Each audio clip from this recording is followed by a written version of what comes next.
Olá, meu querido ouvinte, Carlinhos Villaronga por aqui, seja bem-vindo a mais um episódio do Motiori Podcast. Por aqui você encontra acolhimento, escuta e conhecimento compartilhado com leveza, bom humor e responsabilidade. Este é o episódio 140 e o tema deste episódio é como cuidar sem se perder no processo.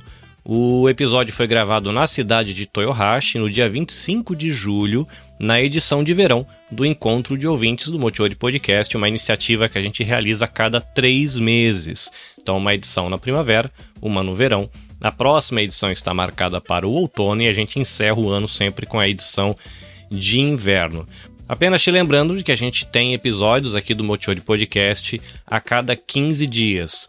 Alguns são gravados com transmissão ao vivo no canal do YouTube da Nabecast, então você procura por Nabecast JP no YouTube, você pode acompanhar os bastidores de gravação do Motiori Podcast, mas é episódios como esse que você vai ouvir agora, que é disponibilizado apenas em áudio, porque a gente grava lá durante o encontro de ouvintes do Motiori Podcast. Para realizar esse encontro, a gente tem apoio de várias pessoas, então eu quero começar agradecendo a BRJP Seguros, que você já está acostumado a ouvir sobre a BRJP por aqui, porque ela está apoiando já há vários meses o Motiori Podcast. É uma seguradora que oferece serviços de seguro para carro, moto, caminhão e também animaizinhos de estimação.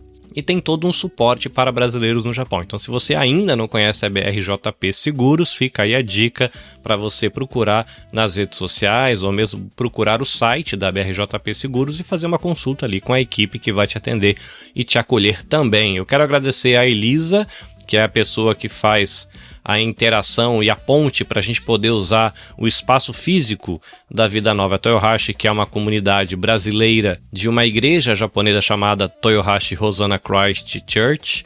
Eu quero agradecer a Erika e o psicólogo Irineu Jô, da Sabja, que é uma ONG que atua aqui no Japão dando assistência aos brasileiros no Japão. Eu quero agradecer ao Rodrigo e a Michele da cafeteria Roasting for You e a Gilmara da JBJ Pães. São os empreendedores que cuidaram das mesas para a gente fazer o acolhimento ali dos ouvintes e convidados do encontro. Eu quero agradecer a Jamile do Amor que Transforma Tudo, a Shizuka do Espaço Simplifica, ao Matheus da Hotline Studios, que faz impressão em 3D e faz ali os enfeites e alguns recursos que eu uso nos eventos da Nabecast. Eu quero agradecer a algumas artesãs, a Regina da Artes da Rê, a Liana da Liana Tezukuri, a Mari da Simpoint e a Nelma da Infinitum. Agradecimento também ao Sérgio da livraria Upstage, que se tornou parceiro para a gente fazer a leitura coletiva sobre prevenção ao suicídio. Muito obrigado. Ao fotógrafo Lucas, da Big Frame, que estava lá com a gente também. E a Débora, que deu apoio para a gente durante o evento para fazer fotografia e vídeos mobile. Esses são os avisos. Se você ainda não conhece o meu trabalho, você pode acompanhar lives sobre bem-estar, saúde mental e eventos culturais da comunidade no YouTube. Busque por Nabecast JP. E você pode seguir a Nabecast no Instagram ou Facebook, buscando @NabecastJP. E se você tiver perfil e gosta de consumir conteúdo no TikTok, você busque por Carlinhos Villaronga no TikTok. Legal? Então agora eu me despeço de você e volto lá no final do episódio, depois que você conferir o conteúdo do bate-papo lá no Encontro de Ouvintes. Até daqui a pouquinho.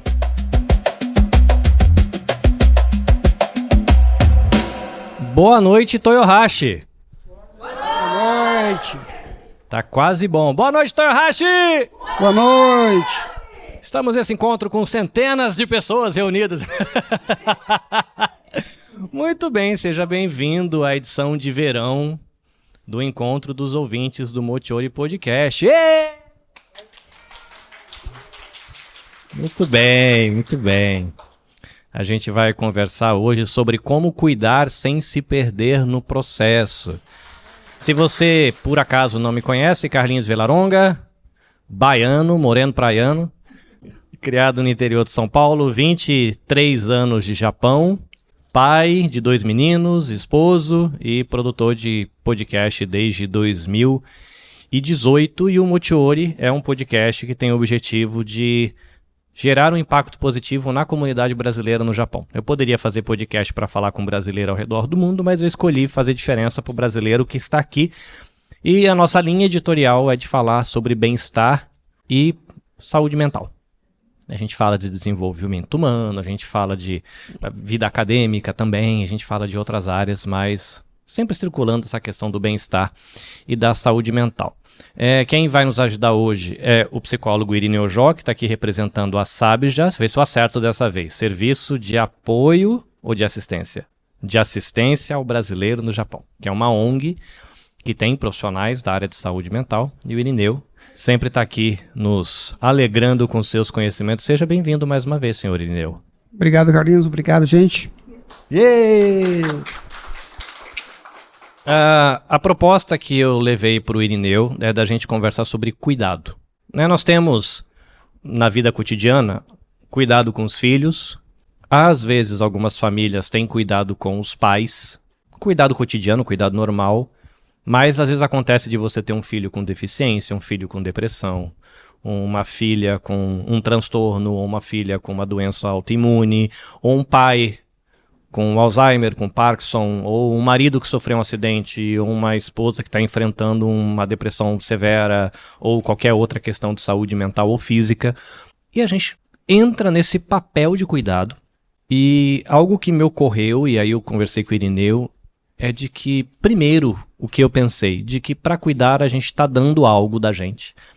E eu comecei a me questionar se para a gente ficar oferecendo a gente precisa ter. Supondo que a gente está dando, e aí ele vai poder me corrigir depois na fala dele, se essa é uma compreensão correta ou não, será que um dia acaba? A gente entrega, será que acaba? Como é que funciona isso? E a pessoa que está cuidando, num caso que precisa de um cuidado intensivo, é intenso. E às vezes isso toma tanto tempo, esse processo de cuidado, que eu comecei a me perguntar, será que alguém que está vivendo esse processo de cuidado intenso, será que esse momento do cuidado não acaba engolindo a vida inteira da pessoa? E ela deixa de ser qualquer outra coisa para se tornar apenas a pessoa que cuida? E o que acontece com a pessoa quando isso acontece? Quando o cuidar de alguém engole a vida inteira da pessoa e ela é a única coisa que ela se torna, alguém que cuida.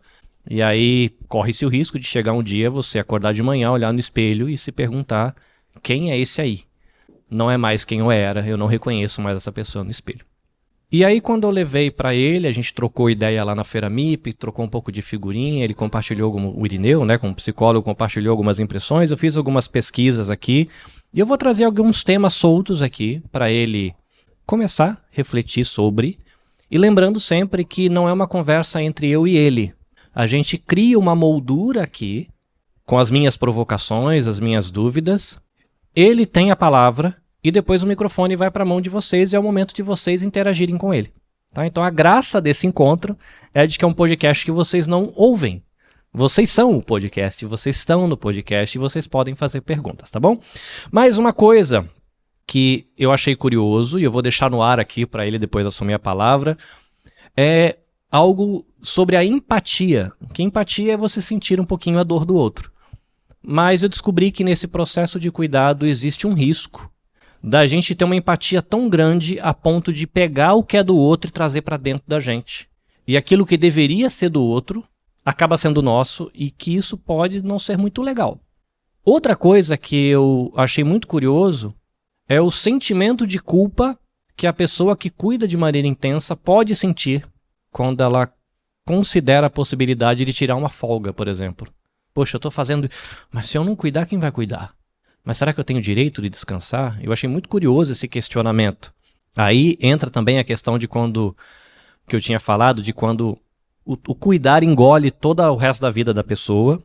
Uma coisa que não tinha me ocorrido, mas na pesquisa apareceu, são sentimentos ambíguos. Olha que palavra bonita. Sentimentos ambíguos. O que é ambíguo? Quem cuida, normalmente cuida porque ama. E o que a gente faz com a raiva? O que a gente faz com o cansaço? O que a gente faz com a frustração que é gerada pelo processo de cuidado intenso?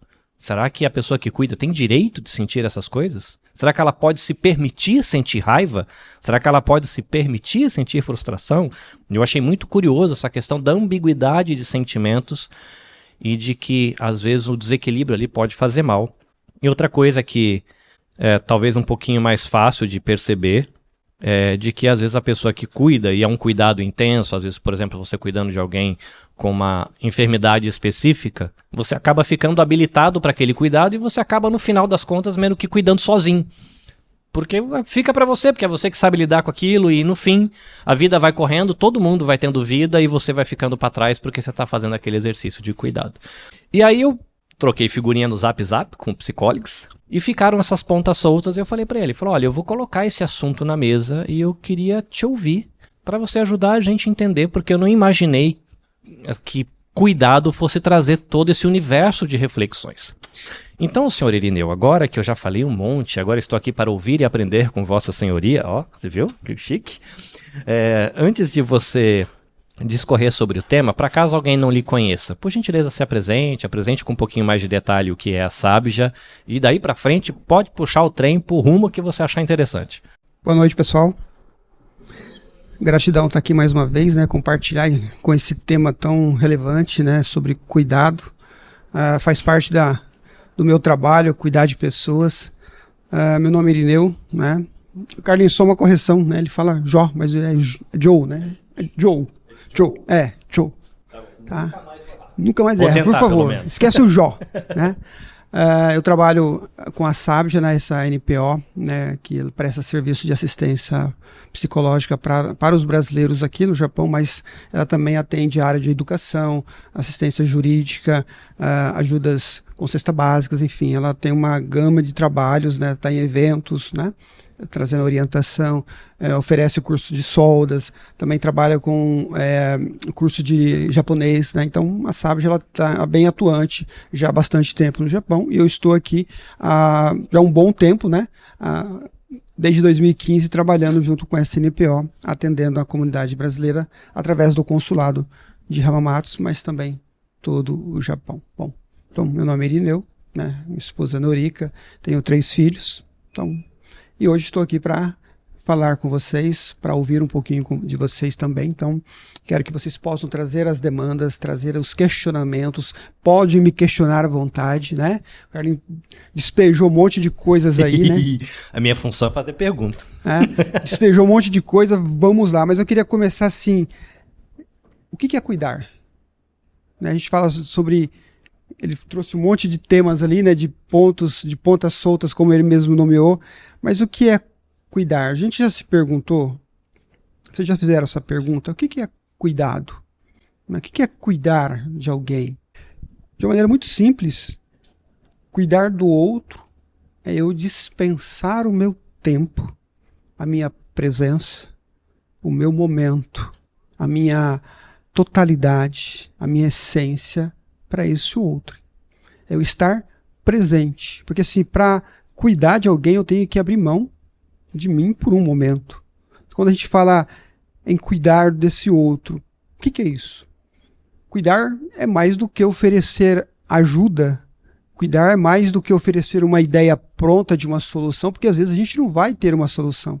Às vezes a gente não vai ter uma ferramenta, né? Eu hoje sou profissional, eu tenho ferramentas, porque eu estudei para isso.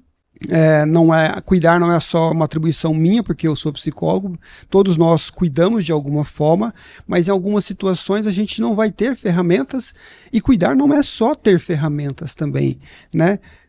Cuidar envolve esse envolvimento emocional, porque quando eu cuido de alguém, e principalmente se esse alguém for um ente querido, esposa, um marido, um filho, é alguém que muito próximo, ele requer o quê? Sensibilidade. Ele requer emoções.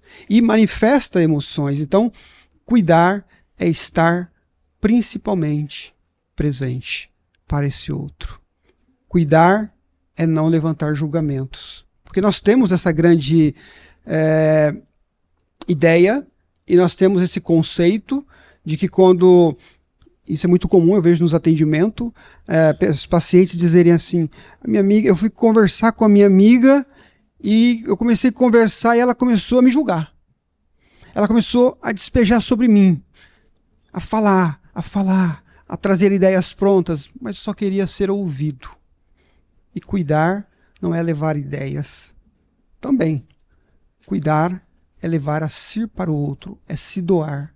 Cuidar é estar presente. essa palavra. Cuidar é estar presente. Todos aqui estão presentes neste lugar?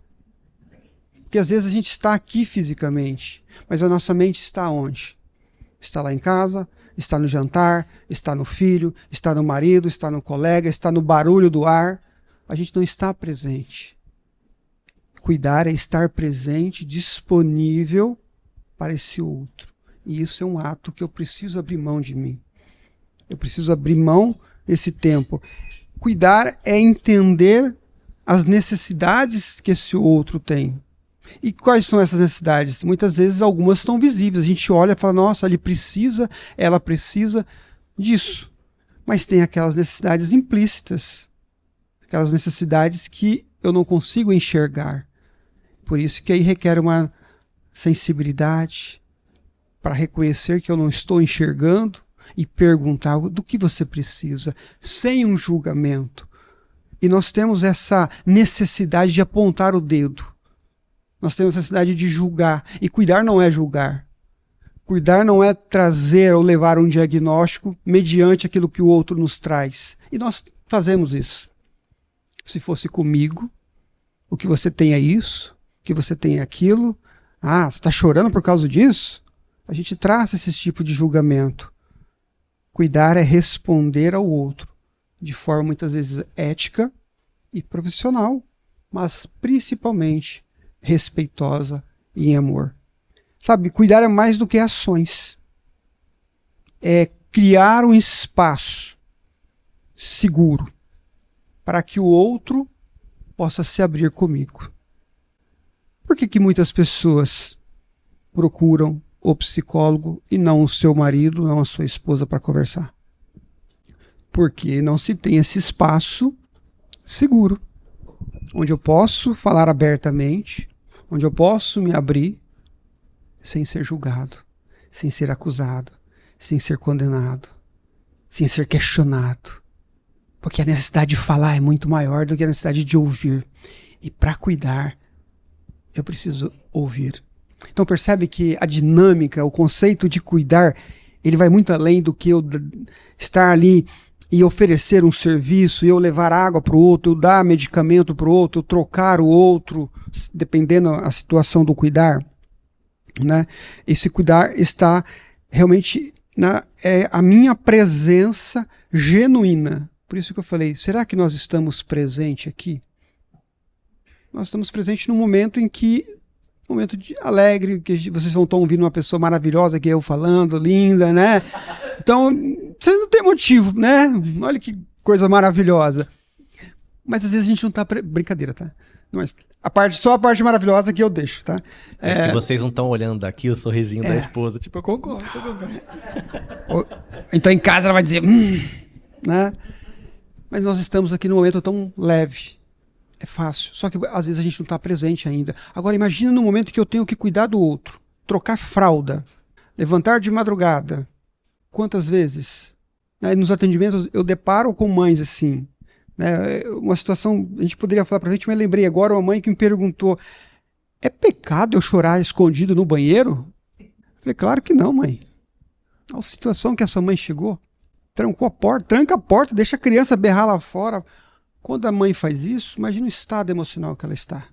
Então imagina a carga emocional, né? Então assim, cuidar não é controlar a vida do outro, porque nós temos a necessidade. Eu estou cuidando, você tem que fazer aquilo que eu quero. Eu estou te oferecendo o meu tempo. Eu estou te dando a minha presença. Né? A gente acha que está fazendo um favor. Não, cuidar, eu não estou fazendo um favor para o outro? Não. Sabia disso? Eu estou tendo um privilégio de aprender com a dor do outro. Eu estou tendo um privilégio de crescer, de amadurecer de forma humana, emocional, psicológica, sentimental, porque nada forja e amadurece mais do que o sofrimento do outro. E quando a gente passa por isso, a gente cresce, a gente amadurece. E a gente acha que está fazendo um favor para o outro. Estou cuidando de você. E tem pais que falam isso. Acha que filho é banco. Eu vou investir, vou depositar, mas quando você crescer, você vai cuidar de mim. A intenção é essa, né? Olha o Carlinhos. Então, cuidar não é apenas proteger o outro, não é apenas resolver o problema do outro, até porque a gente não está aqui para resolver o problema de ninguém. Cuidar é oferecer a nossa presença naquele momento. Só que para isso a gente precisa de várias coisas, para que a gente não possa se perder, né, Carlinhos, nesse processo. Carlinhos trouxe várias provocações. Então, quando você estiver que cuidar de alguém, seja o que for, ou que alguém perguntar para você o que é cuidar, você responde: é oferecer a minha presença, sem julgamento, sem olhar para o outro com ideias prontas, sem levar para o outro ideias pré-concebidas, porque a gente faz isso, a gente já chegando para falar, para despejar. Aí a gente se depara com uma realidade que é totalmente contrária àquilo que a gente tinha ideias. Imagina eu nos atendimentos, cada paciente é único, é diferente. Se eu pegar o atendimento anterior e colocar para esse, e os meus valores, porque eu tenho valores, eu tenho erros, eu tenho falhas, eu tenho ideais. E se eu levar isso para o meu paciente, para a minha paciente, eu estou colocando aqui ele numa posição, eu estou tirando a liberdade dele. Eu posso estar cuidando, eu posso cuidar, mas sem tirar a autonomia dele. E a gente acaba tirando a autonomia do outro. Faça isso, porque eu faço isso. Faça aquilo, porque eu já fiz e deu certo. Cuidar é oferecer a presença genuína, sem julgamento. Alguma dúvida? Alguma pergunta? Nada? Eu fiquei curioso de uma coisa, né? Quando eu estava fazendo a pesquisa, veio essa questão, essa expressão sentimentos ambíguos, né? Porque vamos supor que eu aprendi com o Irineu e no meu processo de cuidado eu entendi de que eu vou chegar lá sem julgar, que isso me parece uma coisa bem difícil de fazer, mas supondo que eu consiga. E aí você citou o caso dessa mãe que veio te perguntar: cara, eu tenho autorização para me trancar no banheiro e chorar?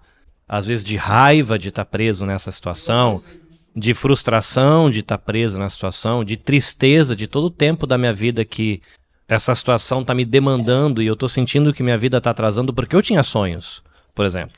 Né, você imaginando a situação da mãe aí. Tipo, eu tinha sonhos de que quando eu tivesse, vou chutar aqui qualquer idade, quando eu tivesse 30 anos eu ia conquistar tal coisa. E agora, por conta dessa situação, a minha vida atrasando, eu sei que é importante eu estar aqui, aprender com o processo, mas eu tenho autorização para sentir raiva, me sentir frustrada, me sentir triste, ter luto pelos sonhos que eu não conquistei, ou pelo tempo, entre aspas, perdido? Como é que funciona essa relação? Você está fazendo uma coisa boa, que teoricamente deveria trazer sentimentos bons, e o que a gente faz com esses sentimentos contraditórios e ambíguos que vêm junto com esse processo de cuidado? Pergunta maravilhosa, excelente. A gente foi ensinado que a gente só pode sentir amor, só coisas boas pelas pessoas. Mas tem os dois lados, tem sentimentos, tem emoções. E ultimamente tem acontecido isso muito nos atendimentos, eu tenho dito para as pessoas: sentimentos são para ser sentidos, emoções surgem para ser manifestadas. Quando os sentimentos, né, você falou de raiva ou ódio, eu posso sentir ódio? Eu tenho ódio. É um espanto, né? Mas é um sentimento. Ódio é um sentimento e a gente romantiza. Não, eu não odeio. Não, eu não sinto raiva. A gente sente, a gente é ser humano. Né? A gente tem esses dois lados, assim como tem o dia e a noite, o alto e o baixo, temos esses sentimentos. E nesse processo do cuidar, porque a gente dispensa muita energia emocional, física, tempo. Muitas vezes a gente cuida e a gente não vê avanço nenhum. A gente acha que está perdendo tempo. E a gente frustra, a gente cansa. Você falou de... né, são várias emoções que surgem, frustrações. E a gente sente raiva. Sabe, você trazendo, eu lembro de um episódio, não sei se eu falei lá em casa, se eu não falei, ela vai ficar sabendo agora. Acho que a minha filha, não sei se foi a mais velha que nasceu, e ela chorava muito. E aquele choro me irritava muito. E eu falo: nossa, essa criança não para de chorar, que raiva, que ódio. Só que depois você fala: nossa, eu sou pai, eu não posso falar isso. E eu olhava pra criança, olhava pra janela. Olhava pra criança, olhava pra janela. Eu falei, vou me afastar. O que eu faço? Vou me afastar da janela, né? Brincadeiras à parte. Não, mas eu olhava pra janela assim, tá? O choro irritava muito. Mas eu sou pai. Mas por quê? Só porque eu sou pai eu não posso sentir raiva, ódio? O choro não vai incomodar? A gente não é feito de pedras. A gente tem sentimentos e as pessoas às vezes perguntam, você como psicólogo, você não se envolve com as emoções das pessoas? Não, sou uma pedra. Né? Ou então as pessoas dizem, você faz outra coisa ou é só psicólogo, né? Essa é a clássica. Mas nós sofremos também como profissional, ver o sofrimento do outro. A gente sente raiva, a gente sente ódio, a gente sente emoções. E nesse processo, Carlinhos, do cuidar, além do amor que a gente tem, mas chega um momento que a gente está sobrecarregado, que aquele amor deixa de ser amor. Não é que a gente perdeu o amor pela pessoa, mas dá lugar ao ódio, à raiva, à frustração, à decepção, à angústia, à tristeza. A gente, eu não quero mais isso. Pacientes falaram, eu não aguento mais. Eu vou internar meu pai, eu vou internar minha mãe, porque eu não aguento mais cuidar. E aí quem está de fora fala, o quê? Você vai internar seu pai? Vai internar sua mãe? Mas só quem vivencia isso de perto sabe o qual é o sofrimento. Para aguentar isso, para suportar isso, a gente precisa ter um grau de maturidade, como você falou. E para ter esse grau de maturidade, a gente precisa de alguns processos. Mas essa ambiguidade entre amor e ódio, ela está presente na vida humana. E a gente precisa entender que sentir raiva, sentir ódio, sentir frustração, sentir emoções negativas fazem parte da nossa existência. E nós não devemos negá-la, pelo contrário, aceitar, entender de onde está vindo e trabalhar elas. Por que eu estou sentindo isso? Como eu diminuo isso? Como eu alivio isso? O que eu posso fazer para que esse sentimento não surja? Não é combater, eu falo para as pessoas assim, emoções e sentimentos são como um vulcão. Quando ele está entrando em erupção, não tem como a gente colocar a mão e tampar. Ele vai espirrar lava até acabar. As emoções são da mesma forma, elas têm que saírem. E se elas não saírem, imagina a carga, a descarga de hormônios malignos, químicos que são derramados pelo nosso corpo, que adoece. Então a gente precisa liberar essas emoções. Agora, é claro que a gente pode ter o gerenciamento, aprender a gerenciar essas emoções de tal forma que a gente não jogue, não lance sobre as pessoas. Mas ainda assim, muitas vezes isso vai acontecer. A gente fala por impulso. Eu, como TDAH, às vezes, escapou, já foi. O que me resta é, me perdoa, me desculpa. Mas a gente pode aprender com essas emoções, a gente pode aprender. Acho que o primeiro passo, acho que a coisa principal para a gente é entender que as emoções negativas, elas existem, não devem ser suprimidas, devem ser aceitas, acolhidas, principalmente pela gente, e dizer, olha, tá tudo bem você sentir isso. Você é humano, você cuida de alguém. É aceitar. Mas como eu posso resolver isso? Como eu posso trabalhar isso em mim? Acho que a autoaceitação é o princípio da cura, é o princípio da transformação, é o princípio da mudança.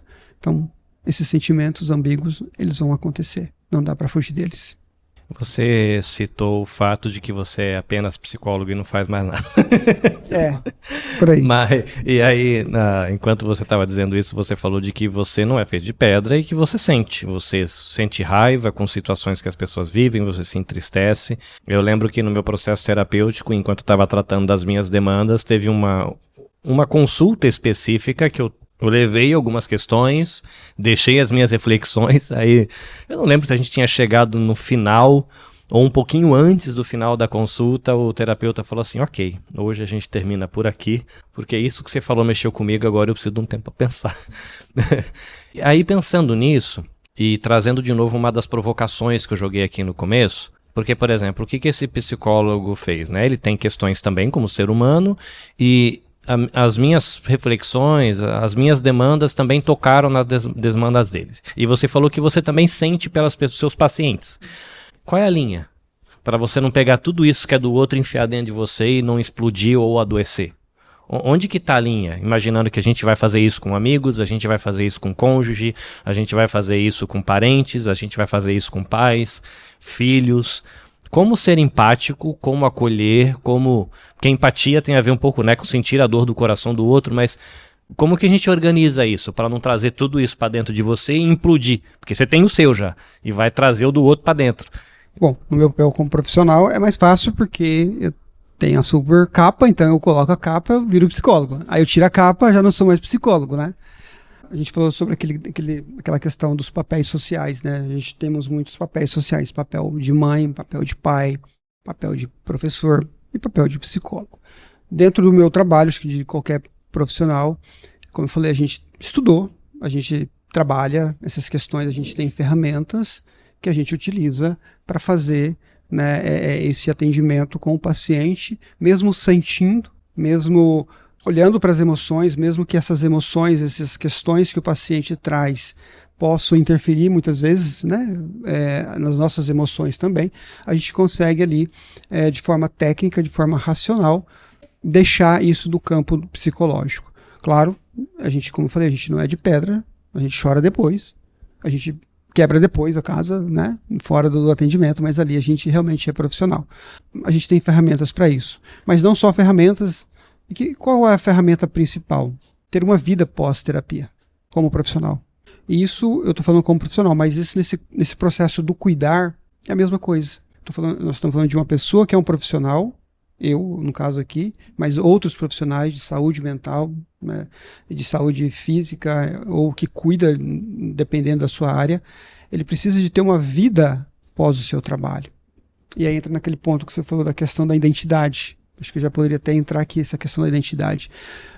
Muitas vezes a gente vem cuidando tanto das pessoas que a gente desenvolve uma identidade do cuidar. A gente não consegue, a gente vai perdendo a nossa identidade. Antes de ser um cuidador, cuidar de alguém, do meu pai, do meu filho que tem um transtorno, daquela pessoa que está acamada, ou cuidar de pessoas que estão nos hospitais, ou eu como profissional que cuido de pessoas.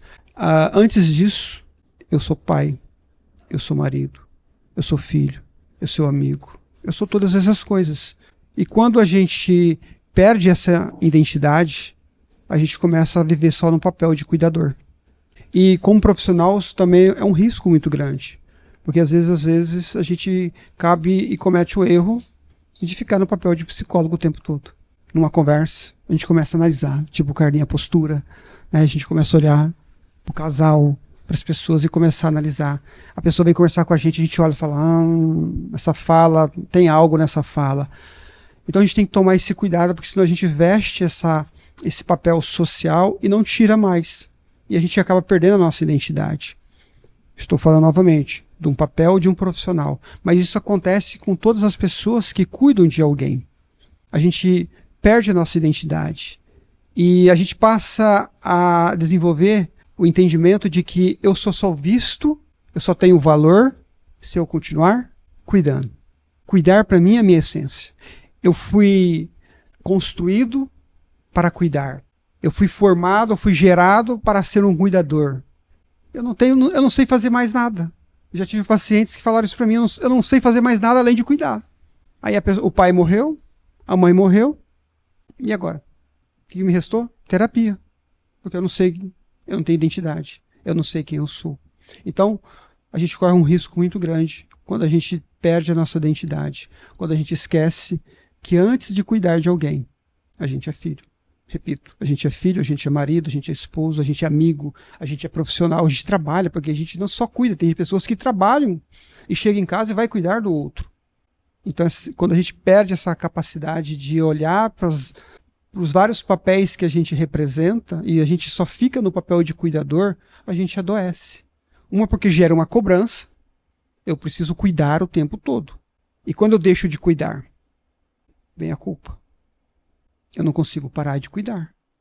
Porque parar de cuidar gera culpa. O outro precisa de mim. Olha que frase fantástica. O outro precisa de mim. Quem falou isso? Nós. Porque aprendemos a cuidar. Perdemos a nossa identidade, perdemos a nossa capacidade de sermos quem somos e agora criamos uma identidade de cuidador. Eu só existo se eu cuidar de alguém. Eu só existo se eu não estar de maneira... E não é de forma presente. é fazer. Tem pessoas que precisam fazer. Precisa levar água, precisa arrumar a cama, precisa servir o tempo todo. E aí a gente adoece. A gente não consegue falar não. Faz isso pra mim, faço. Só que a gente faz. Faz aquilo. Faça. Não é assim? Só que a gente está adoecendo. E a gente adoece sem perceber. E esse papel do cuidar, ele é muito tênue. A gente não percebe. Quando a gente menos percebe, os sintomas estão aparecendo. O burnout já bateu na porta e falou, não abre que eu cheguei. E não tem como falar, não vou abrir. Ele já entrou. Já se instaurou. E aí vem os sintomas. Então, gente, nesse papel de cuidar de alguém, a gente perde nossa identidade. Um profissional, e nem todos os profissionais são assim. Como psicólogo, a gente na faculdade, a gente aprende a lidar com o outro, a gente aprende a olhar e entender que a dor que eu estou ouvindo, o sofrimento que o outro está trazendo, que o problema que o outro está colocando ali na mesa, que a dificuldade que ele está sentindo não é minha e não me pertence. Se eu não aprender a entender e a fazer essa separação, eu vou sair dali e vou carregar comigo. Imagina um profissional de psicologia que atende 8 pacientes todos os dias, e cada um com seus dilemas, com as suas dores, com seus sofrimentos. Se a gente carregar essa dor, se a gente colocar tudo isso no balaio e falar, é meu, deixa que eu levo para casa comigo, a gente transborda.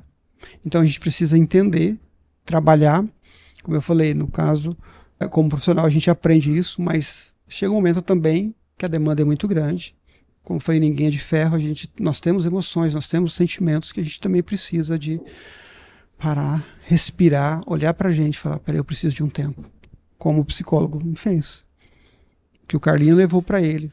Acionou algum gatilho emocional dentro dele. E isso é comum acontecer. Sabe, gente, a gente é ser humano, a gente é psicólogo, mas a gente é ser humano.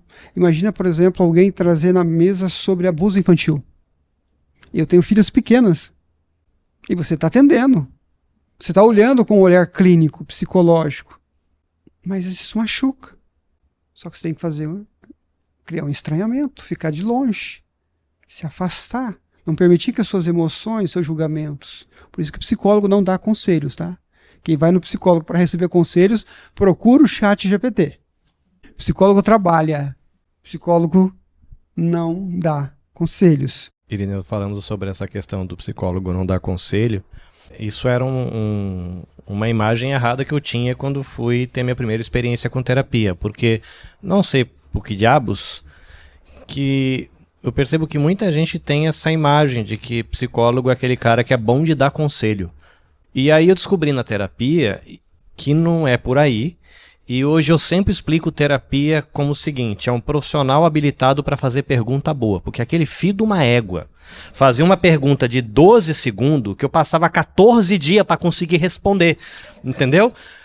Mas é isso, esse é o meu sentimento, mas foi a melhor coisa que me aconteceu na vida, que eu tenho muito carinho pelo terapeuta que me atendeu, porque eu falo assim, eu fiz um processo de um período, esse período já deve ter mais de um ano, e eu tenho ecos das nossas conversas que reverberam nas minhas reflexões e aprofundam o meu conhecimento de mim mesmo até hoje.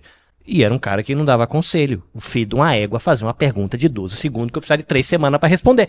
Mas era legal, porque assim, ele conseguia fazer boas perguntas, né? Ele não dava conselho, que me fazia questionar coisas que eu nunca tinha questionado. E eu comecei a encontrar coisas, espaços, áreas, sentimentos, lugares dentro da minha própria alma que eu desconhecia. Então eu sempre explico desse jeito. É um cara bom de fazer pergunta. Resposta você vai ter que encontrar. Mas o cara é bom de fazer pergunta. Vai preparado, porque às vezes nos primeiros 5 minutos de terapia você se lasca. Faz boas perguntas e ouve bastante, né? Mas é interessante, né? Hoje eu faço terapia também, né? Hoje fazer minha terapia.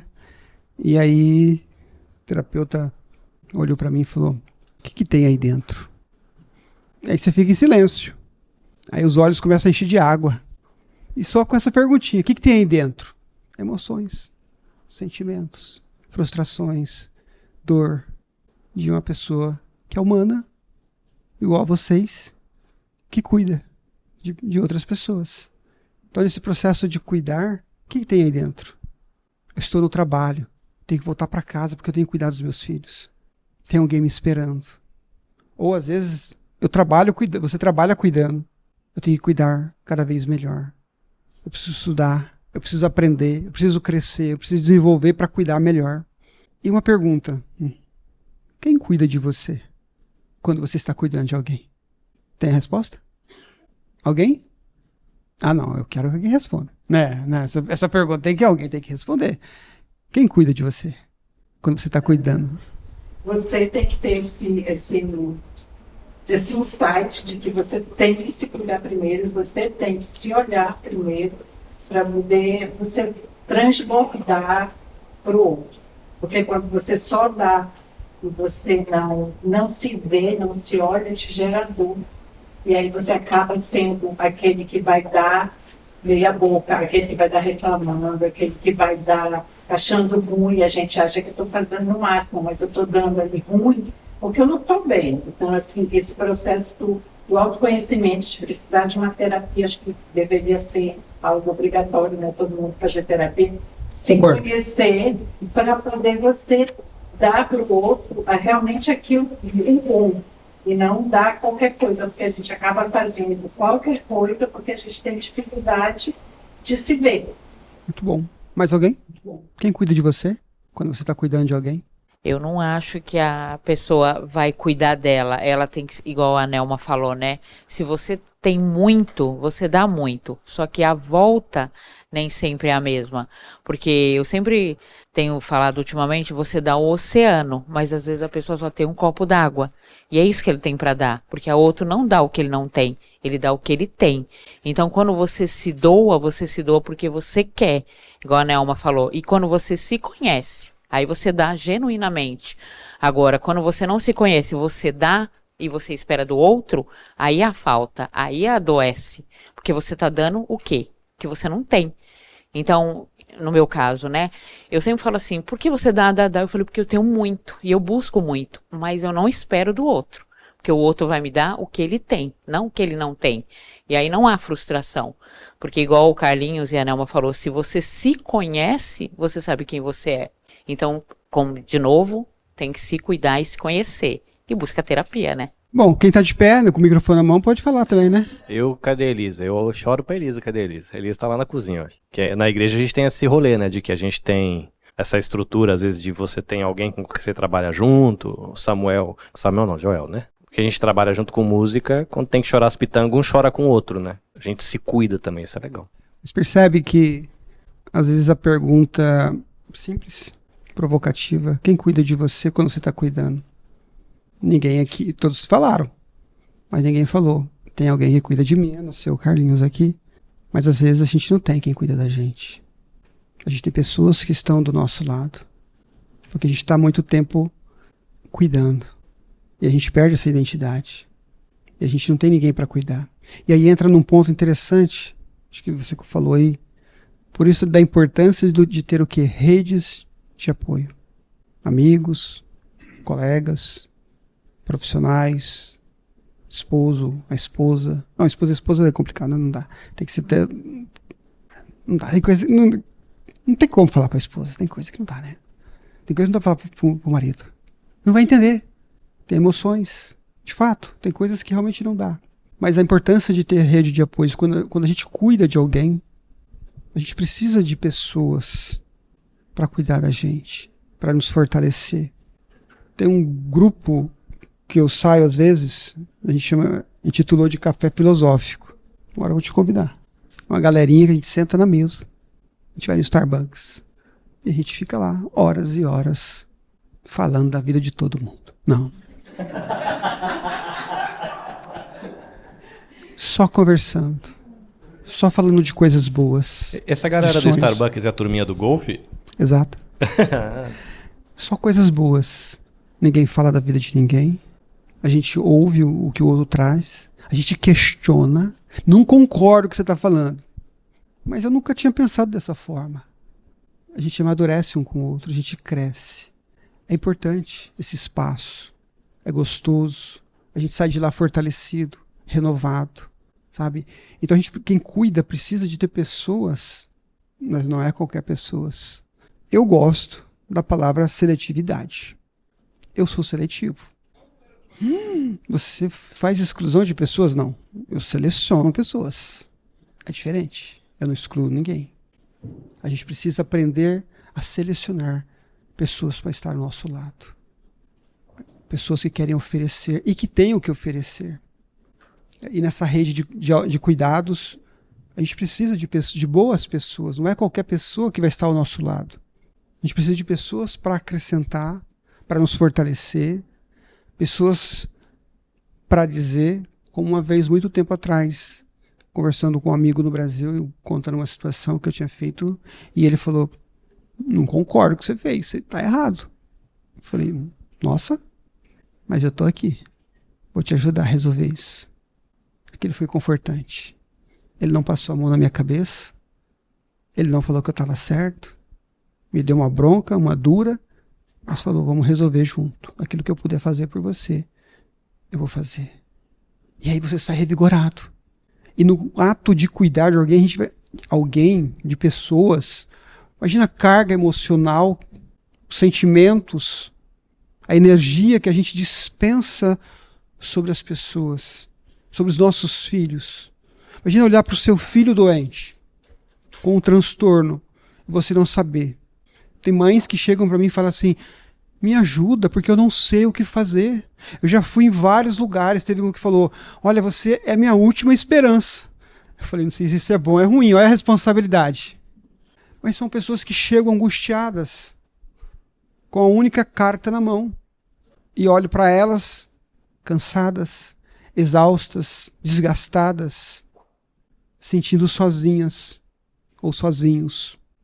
Por isso a importância de rede de apoios, de compartilhar informações, trocar ideias, trocar risadas, quitutes. Momentos como esse, estar presente, cuidar é muito importante. Quem quer falar, Carlinhos? Vai lá. Oi. Espera aí, gente, que eu fico nervosa. O meu caso é só um pouquinho assim diferente do que a Gimara e elas falaram, né? No meu caso, essa parte de cuidar, eu acho que por causa da minha história de vida, eu já vim com um pouco de amadurecimento e sempre cuidando, né? Já cuidei de velhinhos em asilo quando eu morava no Brasil. E era uma coisa assim que eu me sentia muito bem, né? E isso aí foi transportado para os meus relacionamentos amorosos, de amizade e tudo. Então eu sempre estava muito acostumada a sempre estar cuidando. Já chegou um ponto de eu ser aquela pessoa que era muito má de brigar, né? E eu lembro que, no meu caso, um dia, quando alguém tentou cuidar de mim, eu senti pavor. Aquilo me deixou doida. E mesmo eu sabendo que muitas vezes eu cuidei de pessoas pelo interesse mesmo de conquistar, de não perder, né? Então eu achava que se eu não fizesse tudo que eu podia fazer, o que eu não podia, eu poderia perder a chance de ter o amor de alguém, de amigos. Até o dia que eu descobri que às vezes você não precisa dar nada, que quem vai gostar de você vai gostar do jeito que você é.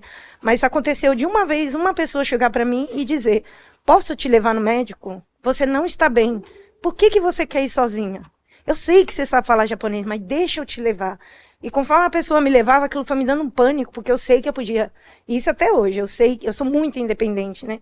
E toda vez que, se eu preciso de algum favor, Carlinhos sabe, Carlinhos, me ajuda. Assim, se eu pedir, a pessoa me responder, aí vem um outro fato. A minha gratidão, ela é, às vezes, até absurdamente chata. Porque eu quero agradecer. Eu tenho que agradecer e fazer alguma coisa. Mas se alguém do nada vem e diz, vou fazer uma coisa por você, eu tenho pavor. Aí eu consultei a Regina aqui, ela fala assim, pergunta. Aí eu achava que não tinha a ver com o tópico, mas ela disse, pergunta, tem a ver. Aí eu queria saber assim, porque pra mim é muito difícil alguém me ajudar. Eu pedir ajuda, é como eu disse, eu consigo, né? Mas eu vou ser uma pessoa muito chata agradecendo, porque eu gosto muito de ser grata. Mas quando alguém vem do nada, já aconteceu de eu realmente, literalmente, sair correndo. É muito difícil pra mim. Aí eu queria saber, assim, qual é o grau da sanidade. Se ainda tem cura. Pra ter amizade com o Carlinhos, já vê que não é normal, né? Então, mas, assim, eu senti vontade de falar, porque eu já passei da fase de transbordar, de tudo que as duas disseram, assim, eu me identifiquei mas eu percebi que não era isso, né? Eu queria saber disso. E realmente, eu tenho muito problema com alguém de boa vontade de vir me ajudar. Eu morro de medo. Muito medo. Eu tenho pavor. Muito. Boa pergunta. Entra na questão da identidade que a gente estava falando, né? A gente desenvolve uma identidade de ser cuidador. Eu nasci para cuidar.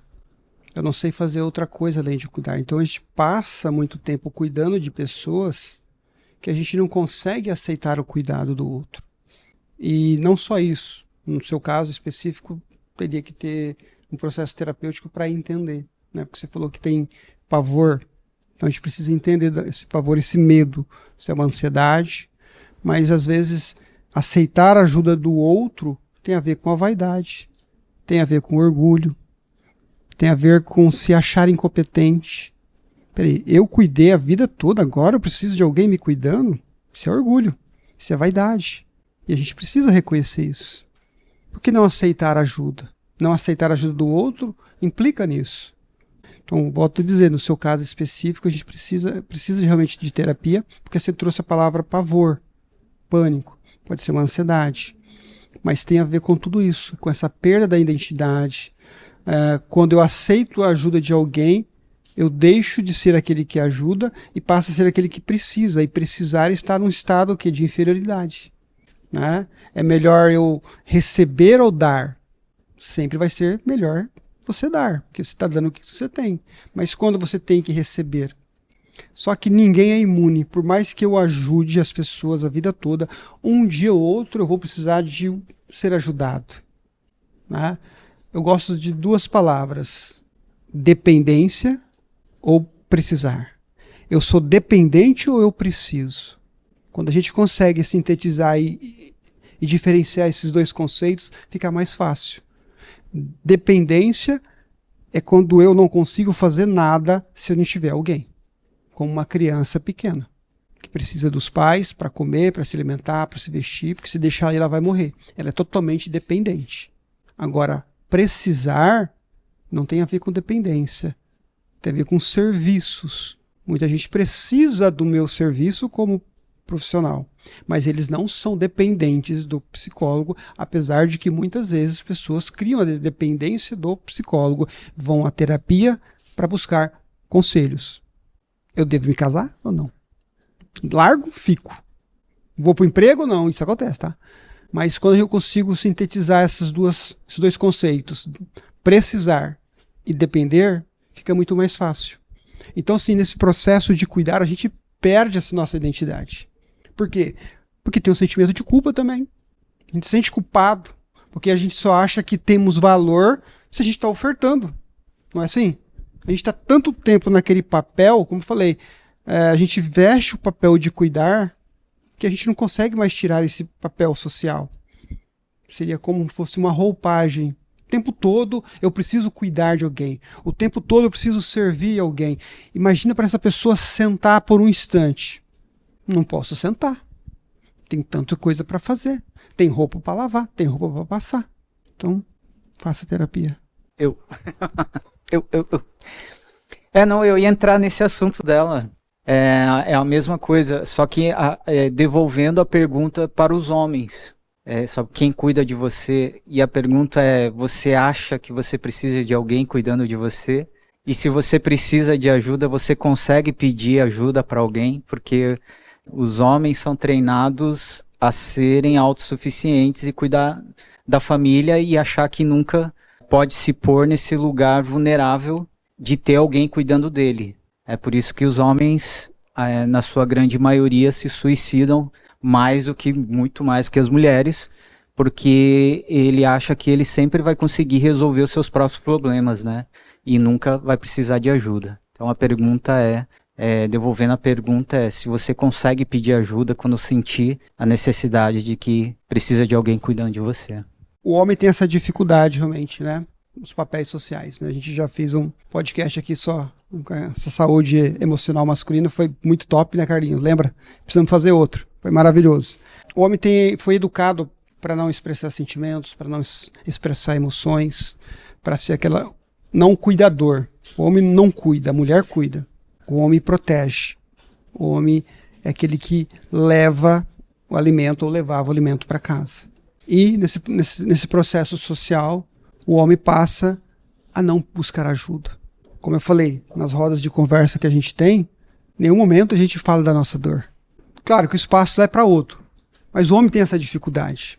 As mulheres não, isso é mais fácil. Mulher juntou 3, 4 mulheres. Ai, falo disso, falo daquilo, você não sabe como é que tá a minha vida. Tá um caos, briguei, fiz isso, as crianças. Os homens não faz. Os homens não sentam na mesa. Pelo menos não os que eu convivo. Não sentam na mesa para dizer, ó, briguei com a minha esposa hoje. Puxa, fui mandado embora. Não sei o que eu vou fazer da vida. Não. Como é que você tá? Tô bem. Tá tudo bem? Tá. Não pede ajuda. Porque isso que morre primeiro, né? Não vai ao médico. Os homens morrem primeiro. Não vai ao médico, não se cuida. Então essa dificuldade realmente do papel social do homem, mas que tem se quebrado. Cada vez mais está aumentando o número da presença masculina em terapias. Eu estou muito feliz com isso. Os homens estão buscando a terapia, estão se abrindo, né? Estão chorando, estão falando dos seus sentimentos. Né? Então isso é muito legal. Mas tem essa dificuldade realmente de buscar ajuda. Voltando um pouco à conversa, para pessoas que estão num contexto de cuidar de alguém por muito tempo. Por exemplo, uma mãe, um pai que tem criança especial, elas já passaram da linha de perda de identidade. No caso, quando passa muito tempo disso, essa pessoa não corre risco de ficar apática à situação, ela já nem fica triste, nem fica com raiva, nem fica feliz, a vida dela fica cinza, e a partir desse ponto, ela por conta não procuraria ajuda, porque a vida tá cinza. A gente que está mais próximo dessa pessoa, como é que a gente pode ajudar alguém assim? Boa pergunta. Entra nessa questão de se perder no processo. Se perder no processo justamente abarca tudo isso que você falou. Quando a gente cuida, principalmente quem tem filhos especiais, tem uma necessidade a mais. Não tem como, se eu trabalho, eu atendo, acabou o atendimento. Eu vou para minha casa. Se eu sou cuidador num hospital, acabou meu expediente, eu volto para a minha realidade. Agora, quando se é pai, quando se é a família cuidando de alguém, a realidade está presente 24 horas por dia. E você vê o sofrimento do seu filho, da sua filha, e muitas vezes você não pode fazer nada. Isso gera sentimento do quê? Tristeza, frustração, dor. O que eu posso fazer pelo meu filho? O que eu posso fazer? A gente olha nos olhos dos nossos filhos, vê o sofrimento, vê o pedido de socorro, mas a gente não tem a resposta. E sim, e viver nesse momento, as pessoas adoecem. Mas aí, para não se perder nesse processo, eu diria que é importante, claro, quando a pessoa está apática, é porque ela já se perdeu nesse processo. Mas o interessante é que quem cuida, né, e aí eu vou falar de forma abrangente, quem está cuidando de alguém, quem cuida de alguém, é importante olhar para si, como já foi citado aqui. Eu não digo só dizer terapia. Claro que o processo terapêutico é muito importante. Quem faz terapia é para se prevenir e não para se curar. Quando a gente vai se curar, a gente vai no psiquiatra, porque já está no estado de depressão, de ansiedade. Então, terapia é para se prevenir. A gente evita situações. Mas, até chegar nesse estado de apatia que você citou, acho que a gente pode começar a olhar para a gente. Isso, qualquer pessoa, seja profissional, seja pais, pessoas comuns, como nós, todos nós somos pessoas comuns aqui. Olhar para si e dizer, como é que está meu corpo hoje? Que dor é essa? Ontem eu não senti essa dor. Nossa, meu coração acelerou. Foi um exercício? A gente começa a perceber, porque o corpo fala antes de a gente adoecer. O corpo dá sinais. Nossa, que sono que eu estou sentindo. Que sono é esse? A gente acorda cansado. Dorme cansado. Acorda cansado. A gente se questiona, nossa, por que eu estou tão cansado? Faz jus ao que eu fiz durante o dia? Pequenas perguntas, pequenos olhares para a gente começa a identificar se a gente está bem ou não. E quando a gente começa a viver, até chegar nesse estado de apatia, a gente começa a viver apenas em prol do outro. Seja filho, seja marido, seja esposo. A gente perdeu essa identidade, a gente não conseguiu mais colocar esse limite. E limite é uma coisa muito importante. Eu preciso colocar o limite. Faça isso para mim. Querido, não. Mas você está com o tempo livre? Não. Como uma vez alguém falou, ligaram para ele, pode me ajudar hoje? Não, mas é importante, mas eu não posso. Mas o que você vai fazer? Vou pescar. Você vai pescar e não vai me ajudar? Só que a vida de um estava saudável e a vida do outro estava destruída. Então, colocar limites é muito importante. Então, nesse processo de cuidar, a gente precisa aprender a olhar para a gente, não fazer expectativas, entender que as expectativas não vão ser realizadas o tempo todo. E se acontecer, não vai ser como eu quis. Porque a gente sonha com filhos, a gente deseja filhos, a gente sonha com a faculdade, e de repente vem um filho que não é a realidade dos meus sonhos. E aí, o que eu faço com as minhas expectativas? Com as expectativas de quem? Com as minhas. E eu começo a sofrer, olhando para o meu filho, que tem um transtorno, pelas minhas expectativas. E as minhas expectativas, elas se tornam maior do que o sofrimento que o filho está tendo. E às vezes a criança que tem um transtorno não sofre nem tanto assim como eu começo a sofrer. Porque eram as minhas expectativas. E aí sim, eu começo a entrar nesse estado de apatia, de sofrimento. Então é preciso que a gente se faça várias perguntas. Uns anos atrás eu tive contato com um casal, eu sempre volto nessa história porque ela foi muito marcante para mim. E esse casal, eles tiveram um filho com prematuridade extrema. Ele nasceu, cabia acho que numa caixinha de sapato, era minúsculo, com acho que 7 meses. Aí por conta disso ele nasceu com descolamento de retina, com má formação nos ouvidos, com má formação neurológica, com problema nos pulmões. Resumo da obra, ele é quase cego, quase surdo, ele não fala, tem um monte de problema cognitivo, ele não se comunica, ele não sorri, mas assim, é muito pouco. Tem problema motor e tal. E eu tive a oportunidade de conversar com esse casal, ele é professor, ela é artista plástica, e aí eu falei, cara, e aí? Qual que é numa situação dessa? Ele falou, cara, uma das coisas, o desafio de você fazer o velório. Eu falei, do que você tá falando, né, cara? Porque ele falou assim, porque tem o filho que eu imaginei que eu ia ter e o filho que Deus me deu. Para eu poder acolher o filho que Deus me deu, com todos os desafios dele, com os limites dele, eu tive que fazer o velório do filho que eu imaginei que eu tinha. E aí ele falou assim, é por isso que para muita gente é muito difícil você aceitar o filho com deficiência que você tem, porque você rejeita aquele que você tem para se agarrar naquele que você imaginou que você ia ter. E você não aceita fazer o velório desse filho imaginário, porque ele não existe.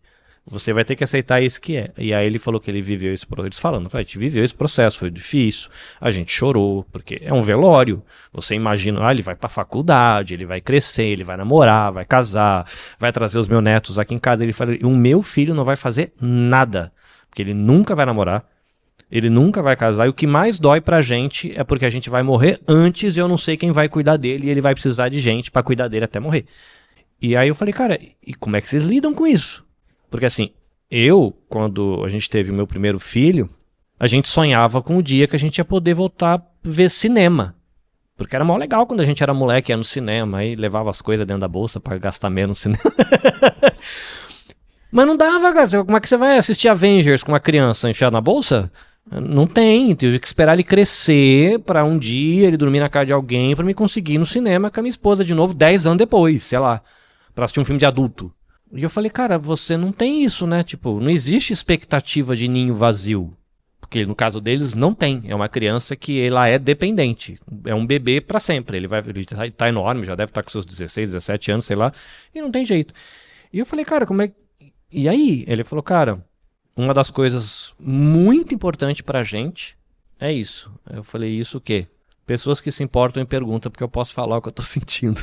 É muito doido, né? Porque eu não consigo imaginar como que é uma situação dessa, porque ele falou, cara, é isso. Eu vou estar com 70 anos, ele vai estar com 50, pesado, cansado, também com problema no rim, talvez também com diabetes, talvez com todos os problemas de velhice que eu vou ter, ele vai ter também, e eu carregando ele, eu tirando a fralda dele, eu levando ele para dar banho, eu não vou estar aguentando nem de mim, eu não vou aguentar eu levantar da cadeira e eu vou ter que tirar um adulto de 70 quilos da cadeira para dar banho na banheira.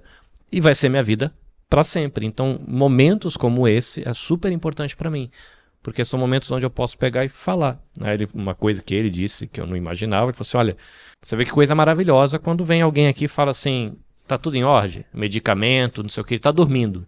Vai lá na padaria com a sua mulher e toma um café meia hora, até antes dele acordar. Eu vou ficar aqui de vigia. Ele falou, cara, pra gente, esses minúsculos momentos onde alguém libera a gente dessa... Porque assim, eu não tenho como sair dessa situação. Para que ele tenha qualidade de vida, é isso aí. A gente vai batalhar para que ele seja o melhor que ele possa nos limites dele. Mas no meu caso, na nossa realidade, não tem fim. A gente vai... Tudo que a gente imaginou que faria, a gente não vai fazer. Porque tudo tem que ser feito considerando a realidade dele, que tem que cadeira de roda, alimento na boca, remedicação, e fisioterapia 300 vezes por semana para ficar bem e tal. Só um compartilhamento, porque eu imagino que ele falou isso comigo, ele devia ter quase 40 anos. Eu não imagino como é que vai estar os sentimentos quando ele tiver 60. Né, depois de viver 25 anos dessa realidade, o que isso vai causando por dentro, mas é desafiador. Não é bem uma pergunta, é só compartilhando um pouco uma experiência de vida, porque essa experiência de vida foi muito marcante para mim, e refletir na história deles me preparou, você falou que a gente aprende com o sofrimento alheio, né? Me preparou para viver um monte de coisa na minha própria história, porque eu já meio que tinha uma certa imagem da onde eu poderia colocar uma vivência, porque eu tinha ouvido alguém contar um negócio super complexo que me fez pensar num monte de coisa e deu um lugarzinho para mim colocar algumas experiências e meio que lidar mais fácil com coisas mais simples para mim, que talvez se eu não tivesse tido essa conversa, eu não saberia o que fazer com aquela situação, né?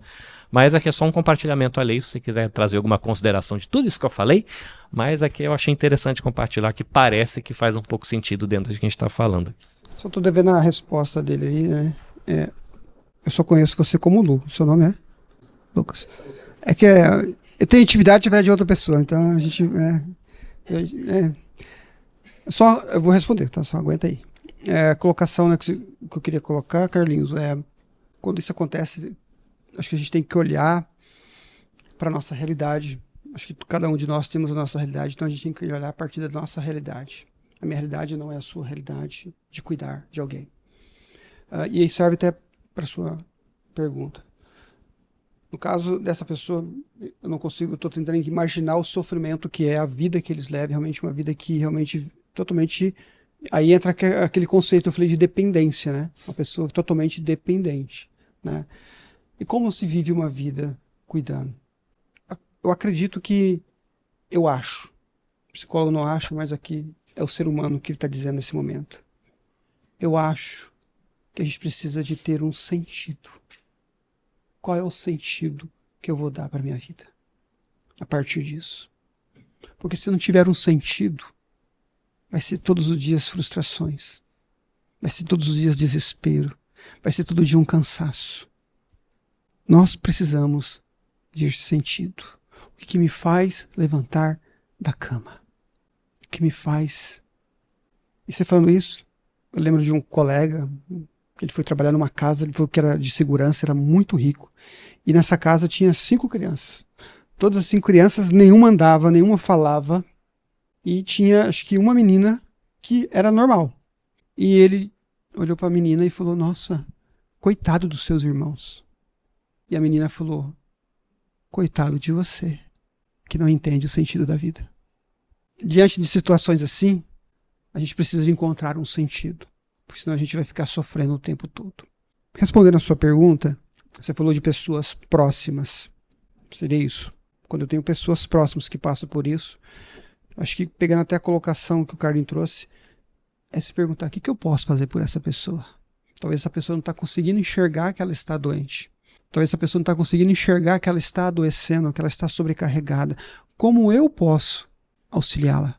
Como eu posso aliviar a carga dela? E aí, é sentar, é estar presente, que essa pessoa falou. Você está precisando de alguma coisa? Como eu posso te ajudar? Ou simplesmente sentar e converse, bate um papo. Porque nas conversas a gente vai descobrindo, as pessoas vão falando das suas necessidades. Se aproxime. Acho que afetos, sentimentos ainda é a melhor ferramenta que a gente pode ter. E eu lembro de um professor, de uma pergunta na faculdade, o aluno disse, professor, o que modifica, o que muda a sociedade, o mundo? A razão intelectual, porque nós somos aqui filósofos, psicólogos, intelectuais, cheios de conhecimento, isso muda? E o professor tinha uma barba igual a do Carlinhos, coçou, respirou, olhou, balançou a cabeça acho que umas 4, 5 vezes e disse: conhecimento é fantástico, mas só o amor transforma a vida das pessoas. Amar as pessoas, compartilhar as emoções, dispensar sentimentos, cuidar é isso. Mas às vezes a gente cuida sem amar, porque virou uma obrigação. Como você falou, essa pessoa está apática. Eu já estou no piloto automático. Eu já não faço mais porque eu sinto, eu faço porque estou no piloto automático. E aí, realmente é necessário que alguém de fora consiga enxergar esse sofrimento alheio e que não julgue, mas que acolha, que abrace a dor e o sofrimento dessa pessoa. Vai ser fácil o processo? Não. Porque essa pessoa está apática, às vezes ela não consegue enxergar. Ela não consegue, como a Liana falou, aceitar ajuda. Ela não dá abertura para que você se aproxime. Mas eu diria, ame essa pessoa, se aproxime, pergunte, faça perguntas.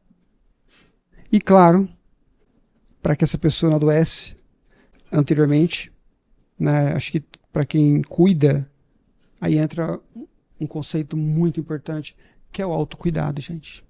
A gente precisa passar pelo processo do autocuidado. A gente precisa aprender a olhar para a gente, principalmente quem cuida. Quem cuida de você, quando você está cuidando de alguém, eu preciso aprender a olhar para mim, a me respeitar, os meus limites, os meus valores, as minhas emoções, os meus sentimentos. A gente já falou sobre isso. Eu preciso entender que eu vou sentir raiva, que eu vou me frustrar, que eu vou sentir vontade de chorar, que eu vou deixar meu filho atrás da porta, trancada no banheiro, enquanto eu choro lá dentro de angústia, de dor, de sofrimento, e meu filho lá fora esgoelando. Depois eu pego o papel, eu limpo. Oi, filho, mamãe te ama. A gente precisa entender que a gente precisa do autocuidado. Aprender a se respeitar, aprender a se descansar. Claro, como eu falei, olhando para a nossa realidade, nem todas as realidades vão ser assim. Por isso, o caso que o Carlinhos citou e outros casos que talvez vocês conheçam, é necessária a rede de apoio. É necessário esse olhar. Alguém precisa olhar para a gente. E tenho certeza que sempre alguém vai olhar para a gente. 50 pessoas vão olhar para você? Não. 40? Não. Uma? Talvez. Sempre foi assim. A gente não pode esperar muitas pessoas. Mas a rede de apoios é muito importante. Quando o moço lhe perguntou sobre... Ah, não, ele não, você. Ah, não sei quem que falou. Sobre você cuida, e aí depois você vai passar a vida inteira cuidando e não tem o que fazer mais, e você tem que, de repente, entender essa realidade, aceitar essa realidade e viver essa realidade. Porém, qual é o problema dessa pessoa? Vamos supor, eu tenho um filho, e esse filho precisa de cuidados e nesse nível. E qual é o problema de eu, então... Seria um problema? Não sei. Procurar uma instituição, um lugar que cuide dele, internar ele, e como uma forma de autocuidado também? Não é... Porque assim, ó, os filhos nascem, crescem e vão viver a vida deles. E tem o ninho vazio, que você comentou, e tudo mais, né? E eu entendo isso, que às vezes as pessoas sofrem, mas é um processo e todo mundo passa. Quando você tem uma criança, você tem um filho e ele precisa de necessidades, muitas necessidades, por que não, então, se conformar com isso? Qual é o problema de você não procurar um lugar para... Entendeu o que eu quero dizer? Um lugar que cuide, você vai continuar cuidando, você vai continuar lá, mas com um suporte. Essa rede de apoio não pode ser uma rede de apoio de enfermeiros, médicos, um lugar e tudo mais, e aí todo mundo fica saudável com isso, ou não? Seria muita crueldade, então você tem que se conformar com isso e viver assim. E como lidar com isso, né? Porque tem muito dessa coisa de o que vão pensar de mim, né? É a questão dela também dos filhos quando precisam pôr os pais no asilo, que acha que tá fazendo mal ou tá sendo egoísta, né? E, na verdade, a pessoa tá buscando um meio de se cuidar e vendo que não consegue também assumir isso e passando para uma instituição que vai conseguir fazer, né? Já respondeu ali, mas eu vou só comentar. Vai juntar a pergunta aí? Então vamos embora, vai lá. Coloca no pacote aí. A minha pergunta é sobre cuidadora, né? Que aqui tem bastante mães, que somos cuidadora já de essência. E tudo que a gente quer é que seja tudo perfeito. Eu acho que isso é onde a gente se perde, né? Porque nem sempre tudo é perfeito. Mas a pergunta que eu quero fazer é, quando você é mãe, o filho chega na adolescência que evita contato. E como continuar demonstrando esse cuidado para ele, para não causar mais distância? Estou fazendo essa pergunta porque é a fase que eu estou vivendo agora, né? É o filho que estuda escola japonesa, que o idioma japonês passa a ser o mais prazeroso para ter o diálogo, né? Que eu acho que é uma dificuldade que muitas mães aqui enfrentam quando ela não domina o idioma japonês e ele tem tédio em conversar em português, né? Então, como a gente deve se posicionar e demonstrando esse cuidado, esse afeto de presença, sem ter esse contato verbalmente, né? Porque cansa. Ele se recolhe, não quer, ele evita, sem causar mais distanciamento, né? Sem ficar aquela coisa que está insistindo. Eu não sei se deu para entender, mas está dentro do cuidado, né? Eu acredito. Antes de eu responder a sua pergunta, eu vou só comentar um deles ali. Essa questão realmente, sim, o julgamento social, né? Se eu colocar os meus pais no asilo, o que vão pensar de mim?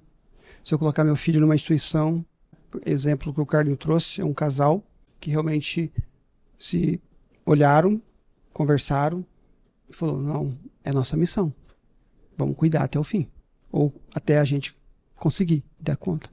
Eles, por mais que tenha sofrimento, dor, é um casal que está dando conta. Tem limitações, tem dificuldade, sofre, mas eles têm capacidade, eles têm ferramentas próprias ou estudaram para isso, para conseguir lidar e cuidar desse filho. Só dando um pouquinho mais de contexto, é um casal que a situação econômica da família não permitia que eles recorressem a uma instituição especializada. Como é que faz? O que eles faziam? Eles levavam, por exemplo, no fisioterapeuta. O fisioterapeuta deixava a criança 30 minutos estimulando com arroz, que tem uns negócios assim. Foi bom. Se a gente paga X reais para ficar 30 minutos com arroz uma vez por semana, vamos botar um balde de arroz na sala para ele brincar todo dia e a gente leva lá, mas brinca todo dia. Aí ia no fisioterapeuta, botava para caminhar no andador, especializar. O pai pegou a esteira da mãe, desmontou inteira e ele recriou com tubo de PVC o equipamento do fisioterapeuta, que ele levava o menino uma vez por semana no fisioterapeuta para não atrofiar a musculatura, e o pai fez. No caso, então assim, eles não foram capacitados, eles não assumiram porque foram capacitados. A realidade gerou a capacitação.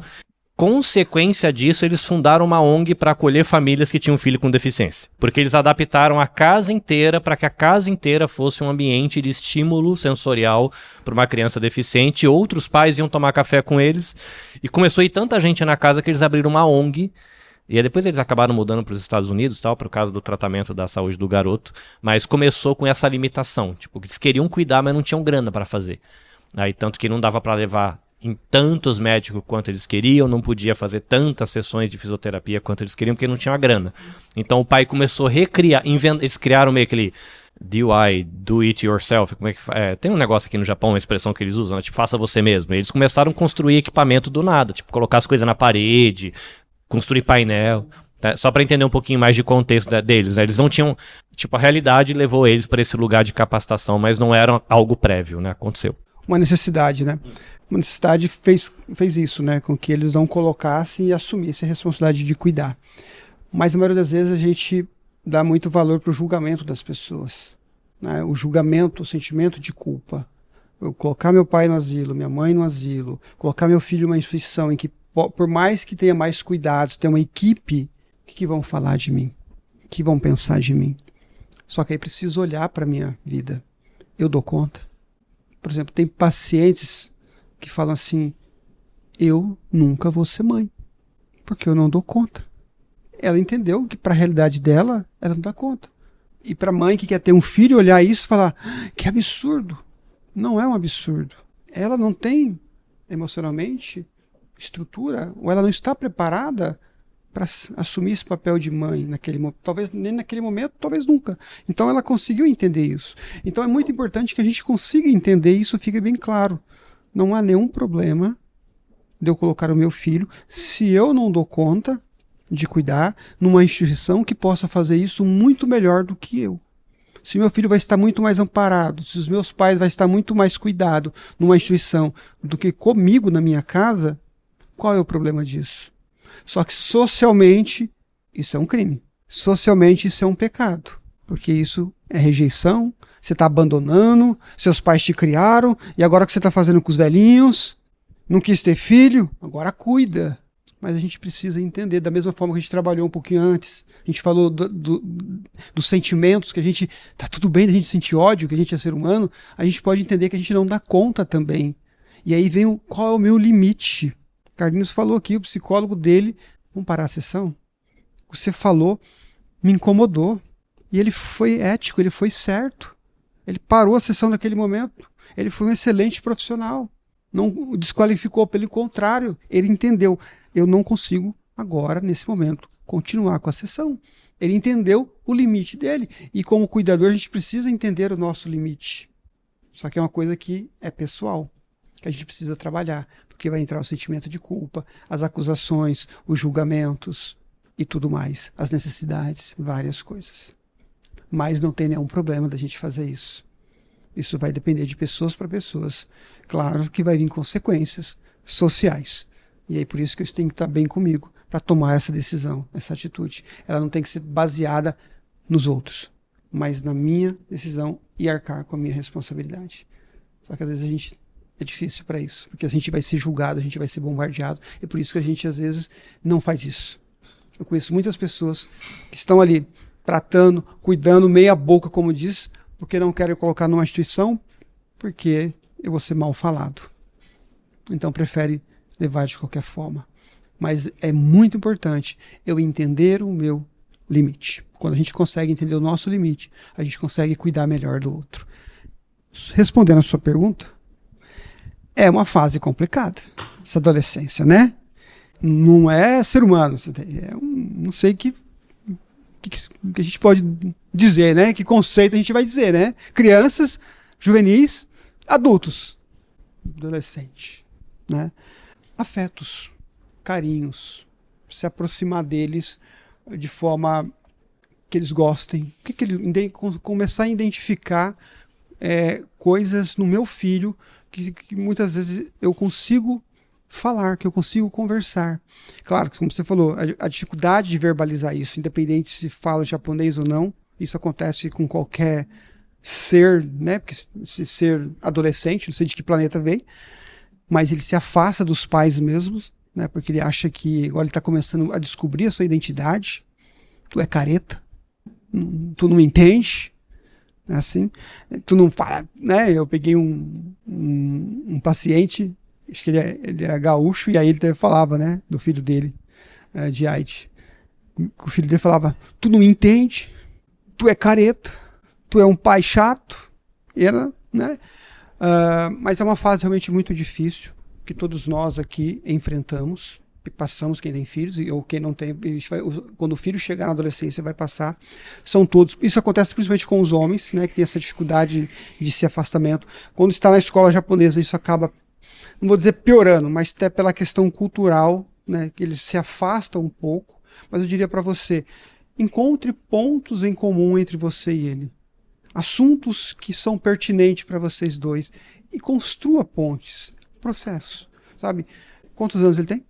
Fiz 17. Ainda tem chance de ser reparado. Só tem 17 anos, tá? Só tem 17 anos. Então, assim, dá para se construir uma relação.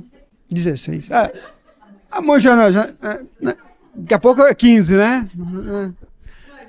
16. Tem certeza? Então tá bom, 16 anos, né?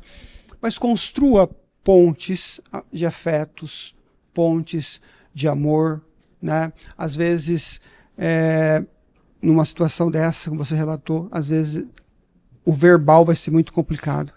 Então, construa comunicação, né, não verbal. Mas afetos todo mundo gosta, todo mundo aceita. Claro que cada um vai ter o seu tempo, a sua maneira. Então, você tem habilidades para costurar, então vai costurando aos pouquinhos. Vai devagarzinho, né? Mas ame o seu filho. O que eu devo fazer? Amá-lo. Ame. O amor supera. O amor liberta. O amor transforma.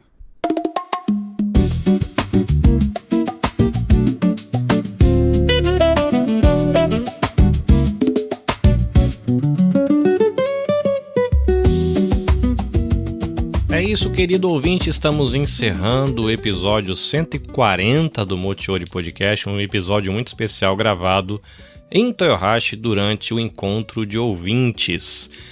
Eu quero incentivar você a compartilhar esse episódio nos grupos de WhatsApp que você participa, enviar para alguém que você sabe que precisa ouvir sobre a questão do cuidado e convidá-lo a estar com a gente na edição de outono do Encontro de Ouvintes, onde a gente vai falar sobre prevenção ao suicídio. Reforçando os agradecimentos à BRJP Seguros, se você precisa de seguro de carro, de moto, de caminhão ou mesmo de animaizinhos de estimação, busca o site ou nas redes sociais por BRJP Seguros. Agradecimento a Elisa Quinhan, da Vida Nova Toyohashi, que fez ali a ponte entre a comunidade de fé japonesa Toyohashi Hosanna Christ Church para a gente poder usar o espaço físico. Agradecimentos a Érica e ao Irineu, da NPO Sabja. Eu quero agradecer também ao Rodrigo e Michele, da cafeteria Roasting for You, e a Gilmara, da JBJ Pães. Eu quero agradecer também a Jamile, da Amor que Transforma Tudo, a Shizuka, do Espaço Simplifica,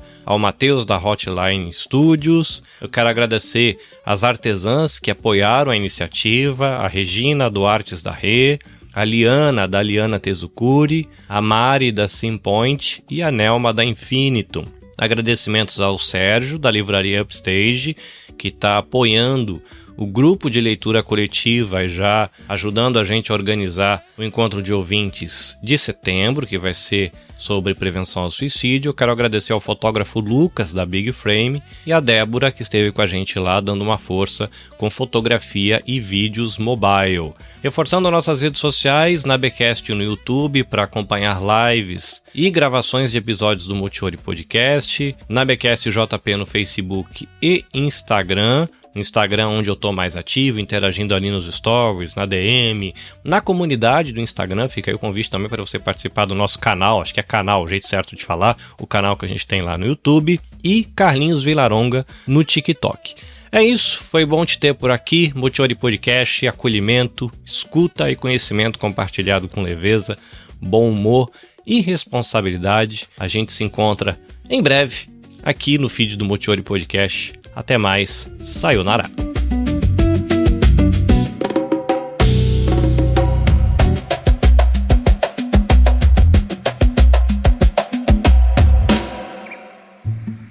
Este episódio foi editado pela Nabecast. Nabecast, a sua voz.